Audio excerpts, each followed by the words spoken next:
So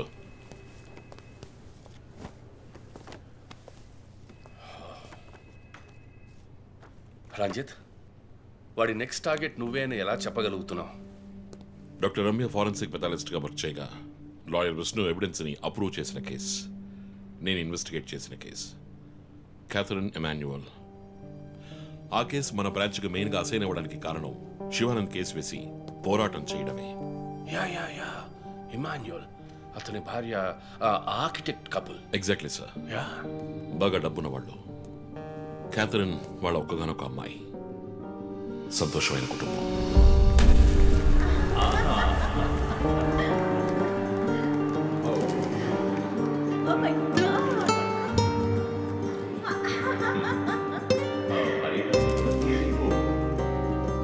ఆ ఇంట్లో పనివాడు ఉండేవాడు, పేరు మరియదాసు. పనివాళ్ళ కాకుండా కుటుంబంలో ఒకటిగా కలిసిపోయాడు. వంట పని చేయడం, ఇంటి పని చేయడం, క్యాథరిన్ని స్కూల్కి డ్రాప్ చేయడం అన్నీ వాడే చూసుకునేవాడు.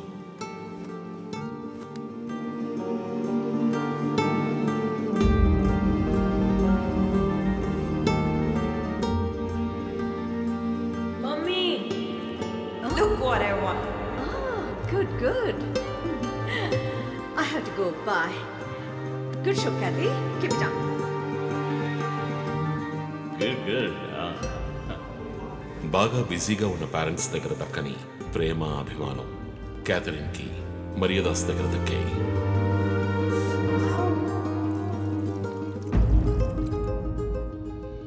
కానీ ఒక్క రాత్రిలో ఆ కుటుంబం చిన్నాభిన్నమైపోయింది. క్యాథరిన్ హత్యకు గురైంది. మరియదాసు పరారయ్యాడు. ఇంట్లో ఉన్న డబ్బు, నగలు దొంగిలించబడ్డాయి. పోలీసులు మరియదాసుని సస్పెక్ట్గా డిక్లేర్ చేసి కేసు ఫైల్ చేశారు. వారం అయినప్పటికీ మరియదాస్ ఆచూకీ తెలియనందువల్ల విక్టిమ్ని పూడ్చిపెట్టి కేసు క్లోజ్ చేశారు. 2 వారాలు అంతా సర్దుమణిగింది. కానీ ఈ కేసులో ఏదో మర్మం ఉంది, నిజమైన హంతకుడిని కనిపెట్టలేదు అని మీడియాలో వార్తలు ప్రసారం అయ్యాయి. ప్రజలు ధర్నాలు చేశారు. మరియదాస్ కుటుంబం శివానంద్ని మీట్ అయ్యి రిక్వెస్ట్ చేసినందువల్ల హైకోర్టులో ప్రజా ప్రయోజన వ్యాజ్యం వేసి కేసుని రీఓపెన్ చేయించారు. హైకోర్టు ఆర్డర్తో ఒక స్పెషల్ ఇన్వెస్టిగేషన్ టీం నా నాయకత్వంలో ఏర్పాటైంది. నేను క్యాథరిన్ బాడీని ఎగ్జ్యూమ్ చేసి రీపోస్ట్ మార్టంకి ఆర్డర్ చేశాను. కానీ కేసు సాల్వ్ చేయడానికి ముఖ్యమైన ఎవిడెన్స్ అయిన మర్డర్ వెపన్ మాకు దొరకలేదు. ఒకరోజు I got the breakthrough. Hello how are you? Fine. తీసుకోండి. No thanks. Can I go? Yeah sure.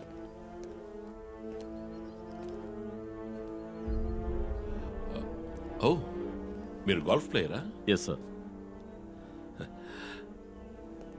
ఏ క్లబ్లో ఆడుతున్నారు? గచ్చిబౌలి క్లబ్లో. నేను race club player, just beginner. మీ అంత కాదులేండి. అడిగిన ప్రశ్నలకు మాత్రం ముక్తసరిగా సమాధానం చెప్పారు. కూతుర్ని పోగొట్టుకున్న దుఃఖంలో ఉన్నారని నేను పెద్దగా పట్టించుకోలేదు. అప్పుడే ఒక విషయం గమనించాను. ఒక గోల్ఫ్ కిట్లో 16 క్లబ్బులుంటాయి. అన్నీ ఇంచుమించు ఒకేలాగుంటాయి. ఒకే ఒక్క క్లబ్ తప్ప, అదే పట్టర్. హోల్ దగ్గరున్న బంతిని కొట్టడానికి యూజ్ చేసే క్లబ్. ఇమాన్యువల్ దగ్గరున్న కిట్లో ఆ పట్టర్ కొత్తదిగా ఉంది.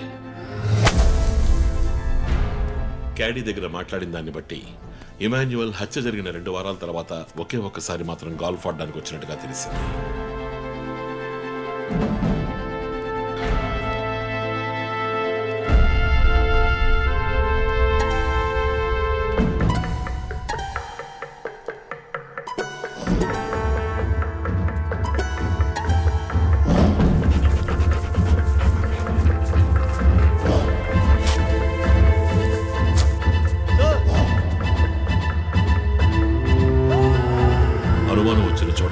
దొరికిన గాల్ఫ్ పటర్ మేక్, ఫింగర్ ప్రింట్స్ బట్టి చూస్తే అది ఇమాన్యువల్ కి చెందిన మిస్సింగ్ పటర్ గా తేలింది.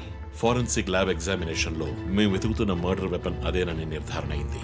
డిఎన్ఏ రిపోర్ట్ లో 2 ముఖ్యమైన ఆధారాలు దొరికాయి. ఫస్ట్, క్రైమ్ స్పాట్ లో క్యాథరిన్ మాత్రమే కాదు, మరియదాసు రక్తం కూడా ఉంది. సెకండ్లీ, దొరికిన గాల్ఫ్ పటర్ మీద ఉన్న బ్లడ్ ట్రేసెస్ మరియదాసువి. సో మరియదాసు మిస్ కాలేదు, మర్డర్ చేయబడ్డాడని కనిపెట్టాను. పెథాలజీ రిపోర్ట్ ప్రకారం ఆ అమ్మాయి చనిపోవడానికి ముందు సెక్స్లో పాల్గొన్నట్టుగా కన్ఫర్మ్ అయింది. స్పర్మ్ డిపాజిట్లో ఉన్న డిఎన్ఏ మరియదాసు డిఎన్ఏతో మ్యాచ్ అయింది. కేసు సాల్వ్ చేసేసాం.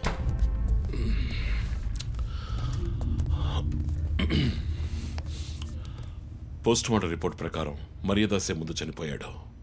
ఆ తర్వాతే మీ అమ్మాయి. మీ ఇంటి సీసీటీవీ ఫుటేజ్ పరిశీలించి చూడగా అనుమానాస్పదంగా ఎవరూ లోపలికి రాలేదు. కానీ ముఖ్యంగా మరియదాసు డెడ్ బాడీ మీ ఫామ్ హౌస్లో దొరికింది. పార్టీ క్యాన్సిల్ అయితే ముందే చెప్పకర్లా? Big waste of time. కొత్త కార్లో టెస్ట్ డ్రైవ్ వెళ్ళామనుకుంటే పోలా?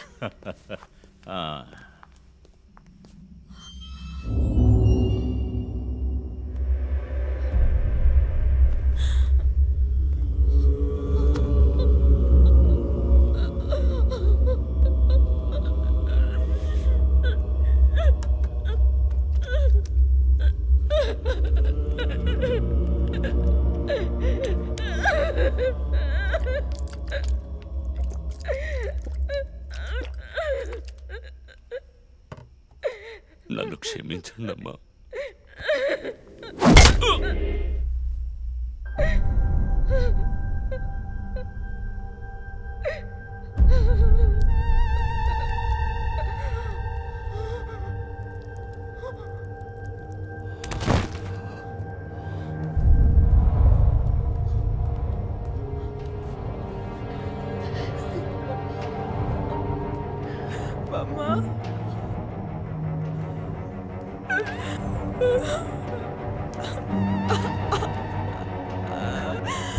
Why did you do this, Papa? Why?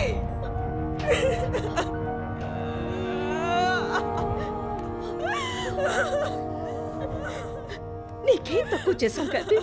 నీకేమైనా పిచ్చి పట్టిందా? చూడు, నువ్వు చిన్నపిల్లవి. నీ మంచి కోసమే చెప్తున్నాను. అంతా మేము చూసుకుంటాం.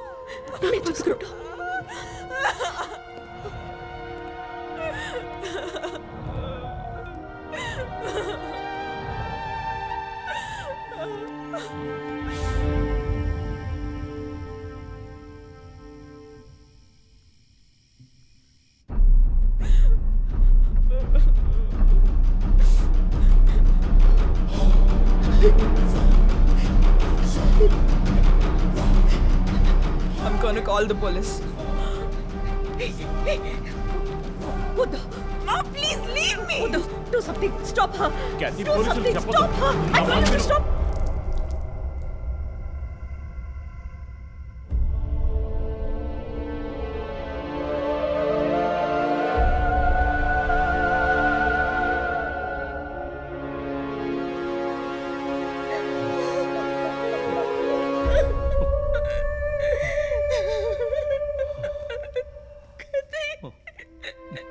ఇమాన్యువల్ సొసైటీలో చాలా గొప్ప వ్యక్తి, హైలీ ఇన్ఫ్లుయెన్షియల్. ఆ హత్యని కవరప్ చేసి క్రైమ్ సీన్ క్లీన్ చేసేశారు. డబ్బు నగలు దొంగలించబడి క్యాథరిన్ హత్య చేయబడిందని కేసు క్లోజ్ చేసేశారు.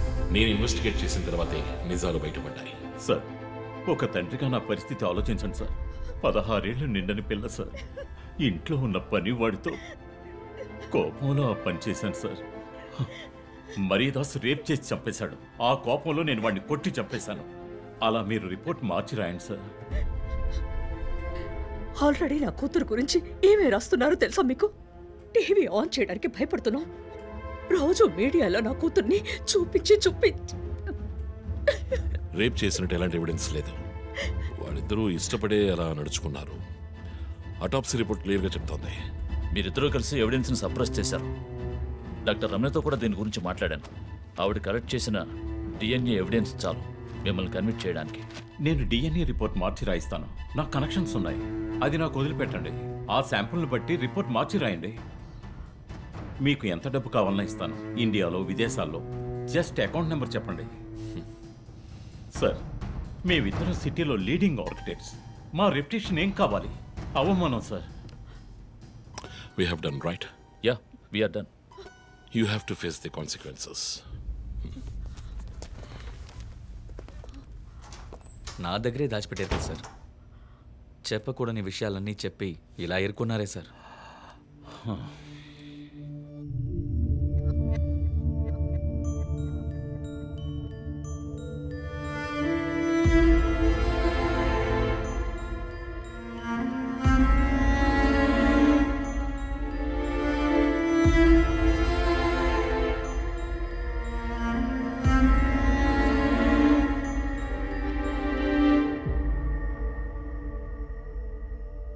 క్యాథరిన్ వయస్సు మనల్ని అర్థం చేసుకోలేదు.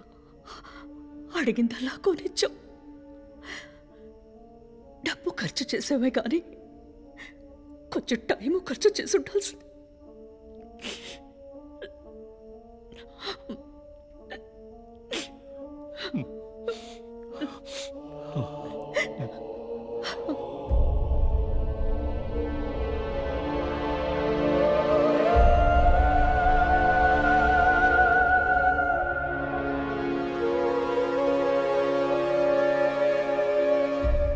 సో నీ థియరీ ఏంటి?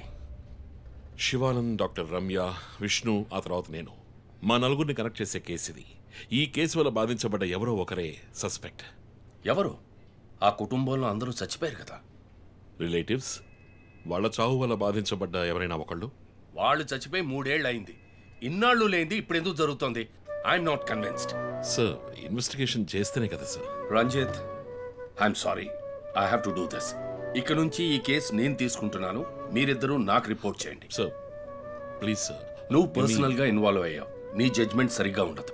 నీకు పార్కిన్సన్స్ ఉందని నా దగ్గర దాచడమే తప్పు. ఆ రోజు ఏమైనా అయి ఉంటే? సార్, నేను ఇన్వెస్టిగేషన్ లో ఉండి తీరాలి సార్.